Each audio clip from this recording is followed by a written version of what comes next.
Hey guys, Patriot back for one more review here. This time it's during the daytime, which is kind of nice. I got some sunlight coming in through the windows. It's always a little bit difficult to cover a pistol like this in 13 or 14 minutes, especially one that could be considered a little bit controversial. Obviously, there's a little bit of animosity towards this pistol with the 1911 crowd. It replaced a really great gun, so of course we're going to have a lot of naysayers, and that's to be expected. I, for one, grew up a 1911 and Browning high-power shooter, so to me this pistol always seemed big and clunky, and wasn't as graceful as a Browning high-power, wasn't as elegant, and I thought that the double-action trigger pull was kind of a non-purist type of gun, but as I've gotten a little bit older, I've come to understand and appreciate these various firearms for what they are, for their history. This one has a lot of history behind it now. This is the M9A1, of course, of the Beretta 92 FS. I ran into a real good deal on this pistol. A real good deal. As a matter of fact, I got it for about $200 off the brand new price for law enforcement personnel. So Beretta offers law enforcement and military a deal. I actually got about $200 off of that. So I really feel like I made out very well there. It was one of those things that I've always been interested in these. I owned one for a very short time, a long time ago. I guess it was about 15 years ago now. And I only had it for about a month or two because I was still very ultra opinionated back then. And well, hadn't learned to appreciate for firearms for what they are. Even back then I understood collectible military rifles like the Enfields and 03s, but I just hadn't come around to the pistols yet. Now, I had mentioned the Glock 19 as being one of my favorite all-time pistols, and I really consider it a benchmark in the 9mm class. The reason I picked this one versus the 17, I think that the 17's unnecessarily long for what it is, given that we have an alternative in the 19. It's only 2 rounds less, and there's virtually no handicap in the shorter barrel length. As you can see, the Beretta 92 is a fairly big pistol. It's fairly large, and it's fairly thick. It's thicker than this Glock 19 when we look at the slide dimensions here. Even the handle's a little bit slimmer than the Glock 19, or than the Beretta 92. They have slimmed down these panels quite a bit, and for me, this pistol is actually pretty comfortable in the hand. A lot of people complain about the size and bulk of the grip. Well, many other things on this gun for that matter, but for me, I don't have a problem with it. If you saw my 10mm or my Glock 29 video, you kind of heard me talking in there about how adaptable I was when it came to various pistol types and grips, and where the safeties were located or lack thereof. So I'm pretty adaptable that way, and I really don't hold that against any design. Each design, I think, has some inherent advantages and disadvantages depending on what you're trying to do with a gun. Now, in those cases that it becomes a disadvantage, most of the time I find that those perceived disadvantages can be overcome with just a little bit of flexibility or a little bit of adaptation on the user's part. Now, I did mention the Browning high power, and that I grew up shooting Browning high powers and 45s, mostly Colts as a matter of fact. And here I've got a Browning high power, Belgian, in satin nickel. And you can see there that the high power is a classically elegant gun. The grip is incredibly comfortable. It's very small in this dimension here from the web to the front of the trigger. Now, just so you know, all these guns have been safety checked already.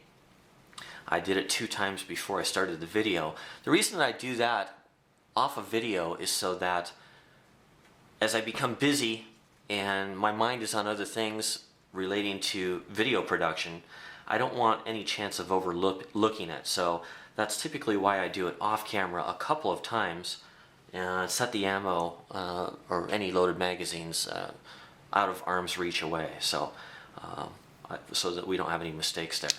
But both of these guns have been safety checked. That's a nice easy chamber to see there. So the Browning High Power is a classic. The lines on the gun are just beautiful and elegant. You can see that the Beretta is quite a bit larger than the High Power. And if I line up the most rearward extension of the beaver tail and you look at where the end of the muzzle falls, you can see that this pistol is shorter on the barrel end as well as the grip end of the pistol here. Not so much in the grip, but to the bottom of the magazine it's right about 1/4 of an inch or so. Now, the beginning of my graduation from the high power pistol onto more modern types was actually with a Glock 17. I was loaned one because I was to compete in a police invitational shoot. There was about 100 officers there. I am not law enforcement myself.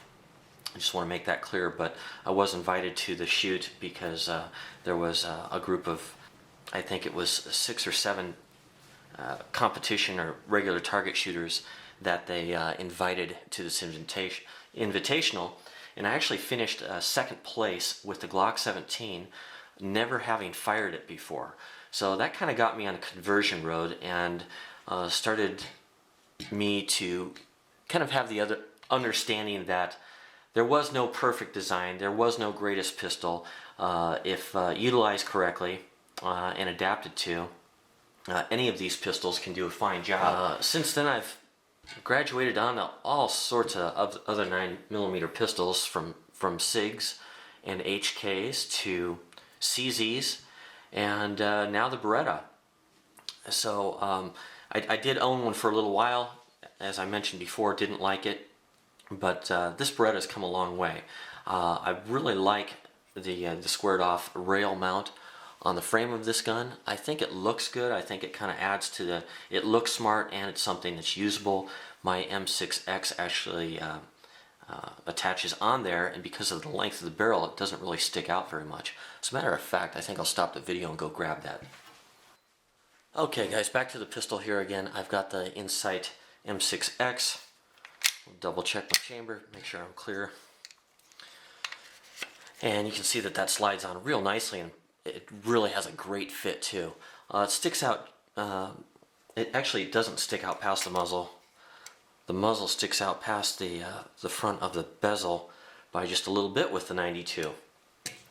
That'll help kind of keep some of the powder off of the lens end here, and it'll help keep it off of the laser window as well. Any bit that you can get it behind the muzzle, the more it will reduce the amount of powder residue here on the lens. We'll take that back off. Where reliability is concerned on this weapon, it's often criticized because it has like 60 or 70 different moving parts in it that can be taken down into individual components. So as compared to the Glock or something like that, even the Browning High Power, that's a lot of parts. But I think when we look at the actual track record of the gun during trials and testing, it actually performs pretty decently. At least acceptably reliable at the very least. Average reliability of the M9 pistols during testing is 17,500 rounds without a single stoppage. That is average in all of the Army and Marine Corps testing. At one point in time, 12 pistols fired a combined 168,000 rounds without a single stoppage. Now that's pretty good. 168,000 divided by 12 pistols gives you, a pretty good idea that the gun is certainly at times capable of outstanding reliability. The average slide lifespan before cracking, now it's pretty well known here that the slide where it's thinned by the locking blocks right here, you can see where the slide thickness is much reduced. This is where they'll typically crack. Well, the average lifespan of the slide is 35,000 rounds. It actually outlasts the frame for the most part, and the frame lasts about 30,000 rounds. Again, this is all test data, Army and Marine Corps test data. The locking block is actually the first thing to go, and you can see the top edge of the locking block lugs right there, those little shiny spots. And that has an average lifespan of 22,000 rounds.